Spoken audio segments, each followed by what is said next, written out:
voulais remercier Finance Innovation de m'accueillir sur scène pour pouvoir vous présenter des technologies spécifiques au monde de la gestion d'actifs.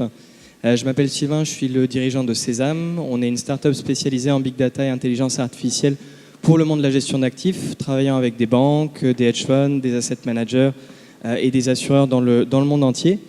Alors j'ai beaucoup aimé la présentation de Société Générale parce que c'est effectivement un acteur qui se transforme beaucoup et qui est l'un de nos clients depuis peu. Donc je confirme qu'il y a beaucoup de démarches d'innovation qui existent dans ce groupe-là. Alors je vais pas passer trop de temps à présenter la société, je vais juste dire quelques mots pour démarrer et ensuite je vais beaucoup plus me concentrer sur le sujet de la présentation qui est un peu technique, qui s'appelle utiliser le web pour créer des indicateurs d'investissement. Et j'élargirai en parlant du domaine de l'alternative data, qui est vraiment un domaine qui est méconnu du point de vue du monde de la fintech dans son ensemble, mais qui a en fait un domaine de très très fort intérêt dans le monde de la gestion d'actifs. C'est l'un des domaines majeurs avec celui des robo-advisors dans ce monde-là aujourd'hui. Alors, donc Sésame, c'est une start-up qui a été créée il y a environ 4 ans, qui compte une trentaine de personnes et qui a levé 4 millions d'euros à peu près. On travaille avec des acteurs dans le monde entier, je disais des banques, des assureurs, que ce soit Société Générale, Groupama, La Française, etc., ainsi que tout un tas de hedge funds, notamment américains, que je ne peux pas citer pour des questions de confidentialité, à New York, à Chicago ou à San Francisco.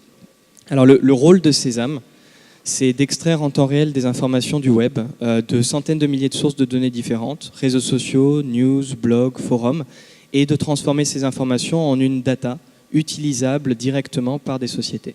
Parce qu'évidemment, la data textuelle, il y a un blocage initial qui existe, c'est qu'elle est très compliquée à analyser par des outils automatisés.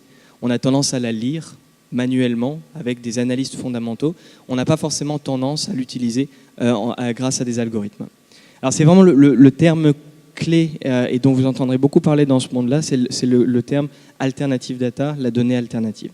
Donc on est un créateur, un utilisateur de cette donnée alternative. Alors je vous parle un petit peu plus de pourquoi ce domaine a émergé de manière générale dans l'industrie. Le domaine de la donnée alternative, il a émergé dans l'industrie parce que fondamentalement, on s'est aperçu, et les sociétés de gestion se sont aperçues, que les tâches qu'elles traitaient au jour le jour ressemblaient beaucoup à des tâches de big data. On y retrouvait les 3 grands V classiques, la notion de volume, avec les millions de paramètres qui influencent en temps réel tout actif financier, que l'on parle d'Apple ou du CAC 40 par exemple, la notion de vitesse, avec tout cet historique de trading haute fréquence et ce genre de technologie où on sait que pour performer sur les marchés, il faut souvent être relativement rapide. Et une notion fondamentale qui n'était pas traitée jusque-là, c'est la notion de variété. Parce qu'aujourd'hui, on a 2 pans de l'industrie qui sont complètement séparés. La gestion quantitative, qui n'utilise que des nombres, et la gestion fondamentale, qui utilise tout le reste, mais manuellement. Qui utilise du texte, qui regarde la vidéo, qui écoute de l'audio, mais qui fait ça de manière entièrement manuelle avec des ressources. Et c'est pour résoudre ce problème fondamental du traitement de la variété de données que s'est créée cette tendance du monde de la donnée alternative. Et l'objectif, c'est lequel? L'objectif, c'est de dire, si on a plus de données décrivant de manière directe ou indirecte les actifs financiers, décrivant par exemple les entreprises non pas uniquement à travers leur bilan, mais également à travers les réactions des consommateurs, les publicités et les réactions sur YouTube par exemple, les images satellites montrant les entrées et sorties des cargos des ports. À partir de toutes ces informations, on décrit mieux le comportement des actifs financiers et ainsi, on est peut-être en capacité de mieux performer sur les marchés. Et ça se pose d'autant plus dans des phases comme on le vit actuellement, des phases qui sont dures sur les marchés financiers, où tout le monde se pose la question de qu'est-ce qu'on aurait pu prévoir, comment est-ce qu'on aurait pu faire quelque chose de différent pour essayer de se retrouver à l'inverse de la tendance actuelle, dans une situation de profit plutôt que dans une situation de risque majeur. Donc c'est bien ça le but, utiliser cette donnée alternative pour créer de nouveaux facteurs de performance, pour créer des outils de gestion innovants, pour mieux contrôler son risque et pour, in fine, mieux découvrir les informations relatives aux actifs financiers. Alors je vais d'abord vous parler de ce qu'on fait nous, un type de data alternative, mais c'est un parmi beaucoup en fait, et je vous montrerai quelques autres secteurs de l'industrie. Nous, notre domaine de compétence, c'est l'analyse du texte.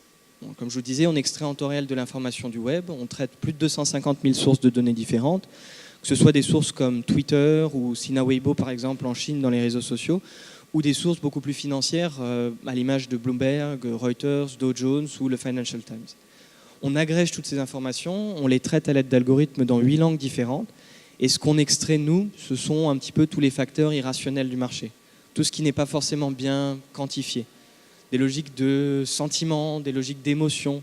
Par exemple, un facteur de peur excessif sur un actif financier qui n'a pas été découvert par d'autres moyens quantitatifs. Sentiment, émotion, opinion, c'est tout à fait le type de facteur qu'on analyse. Alors, il y a toujours une question qu'on a dans ce cadre-là, parce que tout ça, ça paraît toujours un peu flou quand on parle de ces données. Oui, on analyse des facteurs comportementaux, etc. Alors, c'est rien de moins que des tâches d'optimisation. On a des êtres humains qui annotent des articles en disant est-ce que celui-ci il est positif ou il est négatif, et ensuite on entraîne juste un algorithme mathématique d'optimisation à faire la même chose, à essayer de reproduire cette décision, à prendre le texte comme un vecteur et à trouver les mêmes résultats. Donc ce n'est pas du tout de la magie, hein. C'est une tâche qui est vraiment quantitative, mais qui permet fondamentalement d'avoir une idée en temps réel de la réputation des actifs financiers et ainsi une meilleure vision potentiellement de leur valeur à long terme. Alors on mène ces analyses sur plus de 10 000 actifs différents, que ce soit des actions, que ce soit des indices, des obligations, des taux, des monnaies, etc. Il n'y a pas vraiment de limite à ce qui peut être fait dans le monde de la donnée alternative, c'est simplement qu'en fonction du type d'actif qui est recherché, on va sélectionner tel ou tel type de données alternatives. Quand on parle par exemple de commodities, dans le monde du pétrole, LNG, etc., on traque beaucoup des bateaux pour voir où est-ce que va être livrée la marchandise. Quand on parle equity, des sociétés, on parle beaucoup par exemple de données de carte bleue pour vérifier ce que consomment en temps réel tous ces consommateurs. Voilà, et en fonction du type de données, on va pouvoir adapter l'univers d'investissement. Alors ça c'est un tout petit exemple d'une plateforme, je ne vais pas rentrer trop dans le détail, mais c'est pour vous montrer que c'est pas si compliqué que ça une fois qu'on arrive au use case final. On a tout un tas de technologies qui sont très complexes quand on parle de data alternative, mais le but est le même que pour toutes les tâches liées au front dans le domaine de la finance de marché. On est là pour avoir un indicateur complémentaire pour la gestion, pour prendre une décision, pour sélectionner le bon actif, identifier un trend macro, placer un ordre au bon moment sur le marché, et c'est réellement les use cases qu'on crée pour nos clients.